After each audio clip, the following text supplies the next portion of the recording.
Sahabat hikmah di balik kisah. Niat hati ingin melamar pekerjaan sebagai cleaning service di Polda Jawa Timur, remaja penghafal Al-Quran atau Hafiz justru ditawari jadi polisi. Hafiz Quran ini namanya Febri Andi Hediana. Pria berusia 20 tahun, warga Pagesangan, Surabaya. Saat melamar pekerjaan sebagai cleaning service di Direktorat Pembinaan Masyarakat Polda Jawa Timur, dirinya bertemu dengan Direktur Binmas, Kombes Pol Asep Irfan Rosadi. Di hadapan Dirbinmas Polda Jatim, Febri mengaku bisa membaca dan menghafal Al-Quran 30 juz. Mendengar jawaban itu, Kombes Asep langsung menerimanya sebagai cleaning service dan dijanjikan akan dijadikan polisi tahun depan.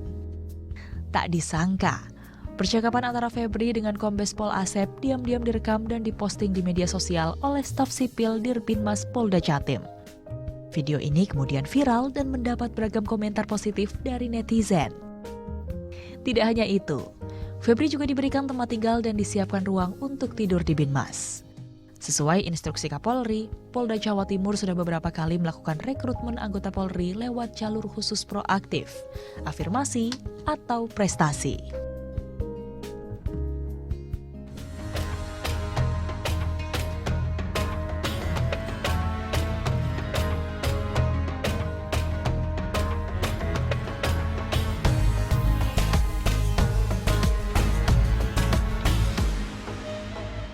Assalamualaikum warahmatullahi wabarakatuh. Alhamdulillah, pagi ini kita masih diberi kesehatan dan kesempatan untuk hadir dalam hikmah di balik kisah bersama saya Adam Surenegara dan juga Ustadz Zaki Mirza. Gimana Pak Ustadz? Alhamdulillah. Semangat? Semangat terus. Mantap. Dunia akhirat semangat. Alhamdulillah. Pak Ustadz, Siap. ini kalau kita lihat video tadi gitu ya, Masya Allah gimana rezeki itu datangnya nggak diduga. Mau apapun bentuknya, siapa yang ngasih, dari mana, itu juga kita nggak bisa prediksi nih Pak Ustadz. Nah Betul. ini kayak gimana Pak Ustadz? Pertama, rezeki itu jangan cuma diartiin fulus ya. Memang sih segala sesuatu harus dibeli pakai fulus, walaupun fulus bukan segalanya. Iya kan? Duit bukan segalanya, tapi segalanya harus dibeli pakai duit. Tapi rezeki bukan cuma duit. Dalam salah satu hadis dari baginda Rasulullah SAW, ada 4 rezeki yang Allah titipkan dalam hidup. Yang Rasulullah membahasakannya adalah arba'a jawahir. Ada 4 mutiara. Sampai dibilang yang 4 ini nih mutiara. Mutiara ini kan identik dengan sesuatu yang mahal ya. Jadi inilah beberapa rezeki yang Allah titipkan. Yang pertama rezeki akal. Dengan akal kita bisa membedakan mana baik, mana buruk. Makanya kalau orang yang sudah bisa bedain mana dosa, mana pahala disebut dengan akil balik. Akil itu orang yang sudah berakal, balik itu orang yang sudah tiba masa dewasanya. Yang pertama akal, yang kedua rezeki yang Allah kasih itu ad-din, agama.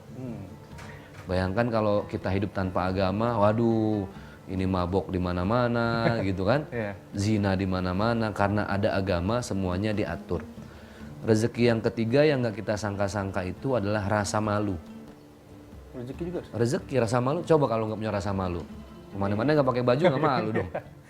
Kambing kenapa telanjang nggak malu? Karena dia nggak punya akal tadi, ya kan? Nggak punya agama. Karena nggak punya akal, nggak ada agama, dia nggak malu kemana-mana. Kawin juga di mana-mana gitu kan.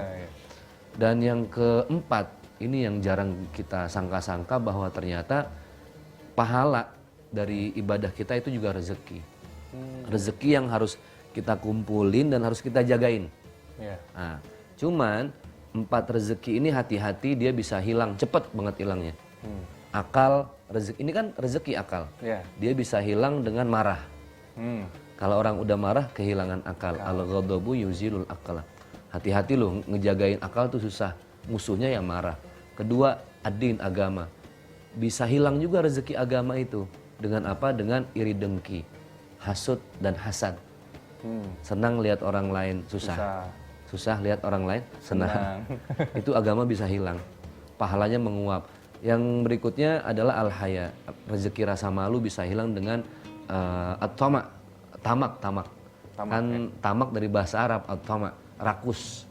Kata orang Betawi mah kemaruk. Apa aja mau. Punya 1 pengen punya 10. Udah ada 10 pengen 100, seterusnya begitu. Itu rasa malu bisa hilang. Kenapa orang bisa korupsi? Karena udah nggak ada malunya, rezeki malunya hilang. Nah, yang keempat ini yang paling sering ngilangin rezeki kita yang namanya amal soleh. Pahala kita kumpulin capek-capek, sholat, puasa, tahajud, sedekah, zikir, muhasabah, takarub, kita kumpulin. Ini bisa hilang nih, nguap dengan apa? Ghibah dan fitnah. Ghibah dan fitnah dari mulut kita ini bisa menghilangkan pahala. Jadi itulah masalah rezeki. Jangan diartikan cuma uang. Banyak, semua tuh rezeki loh. Ini Allah nih Ar-Rahman Ar-Rahim.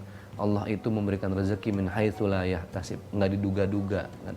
Kita punya anak, rezeki. Gitu. Nah, terkadang kan kita kan udah sholat, terus udah bersyukur, tapi kadang-kadang masih aduh, mana rezekinya udah sholat kagak datang nih gitu Pak Ustaz. Iya, karena sholat itu kita berharap dari sholat kita dapat apa yang kita mau dari Allah. Iya. Saya mau sholat biar dapat motor nih ntar kerja, gitu kan. Terus dapat motor, ya udah selesai. Dia nggak dapat pahala lagi, dapatnya cuma motor. Kan yang dia mau ujungnya itu. Iya. Gitu ya. Tapi kalau dia sholat lillahi ta'ala, makanya kan orang sholat niatnya ujungnya lillahi ta'ala. Usolli fardhu subhi raka'ataini mustaqbilal kiblati adaan makmuman lillahi ta'ala. Kalau niatnya lillahi ta'ala, mengharap ridhonya Allah, tiba-tiba ada orang ngasih motor, itu bonus. Dia nggak akan sakit hati tuh. Karena sholat saya bukan karena motor kok. Sama kayak orang sedekah. Banyak orang yang sedekah, diiming-imingi kan. Iya. Udah sedekah motor kan dapat mobil sebulan gitu kan. Alhamdulillah motor sedekah, mobil kagak datang kan.